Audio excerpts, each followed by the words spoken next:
اب یہ کہا جاتا ہے کہ جو ضعیف روایات ہیں وہ فضائل کے باب میں تو قبول کر لی جائیں گی، لیکن احکامی یا کوئی عبادت یا کوئی شریعت کا حکم وہ نہیں لیا جائے گا۔ تو ضعیف روایتیں اگرچہ ضعیف ہیں لیکن ہمارے علماء فضائل کے باب میں تو لے لیتے ہیں۔ پہلے تو یہ بات ہی صحیح نہیں ہے، اس لیے کہ فضائل کے باب میں بھی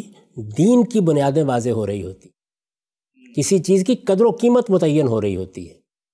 تو یہ بات ہی موضوع نہیں ہے۔ لیکن وہاں پر بھی محدثین کے ہاں اگر کسی چیز کے بارے میں تساہل برتا جاتا ہے یا تسامح سے کام لیا جاتا ہے یا یہ کہہ دیا جاتا ہے کہ ٹھیک ہے اس کو لے لیں گے، تو وہ بھی اس صورت میں ہوتا ہے جب کہ وہ بات اصلاً موجود ہو دین کے اندر۔ اچھا، یعنی اس میں آپ یہ نہیں کر سکتے کہ کوئی نئی بات کا اضافہ کر دیں، اس میں یہ نہیں کر سکتے۔ لیکن میں آپ سے یہ عرض کر رہا ہوں کہ میرے نزدیک اس میں محدثین کا طریقہ ہی صحیح ہے، اور وہ یہ کہ ہم ہر حال میں رسول اللہ صلی اللہ علیہ وسلم کی نسبت سے جو بات بھی بیان کی جائے گی اس کو جانچیں گے، اس کو پرکھیں گے، اور کبھی بھی یہ جسارت نہیں کریں گے کہ ایک بات جو مرفوعاً آپ تک نہیں پہنچتی، ایک بات جس کی سند میں اتصال نہیں ہے، ایک بات جس کے راوی متہم بالکذب ہیں یا اور کوئی ان میں خامی بیان کی گئی ہے، یا جن کے حفظ و اتقان پر کسی نے حرف رکھا ہے، ان کو لیں اور ان کی بنیاد پر رسول اللہ صلی اللہ علیہ وسلم کی نسبت سے کوئی بات بیان کر دیں۔ یہ کسی طرح نہیں ہو سکتا۔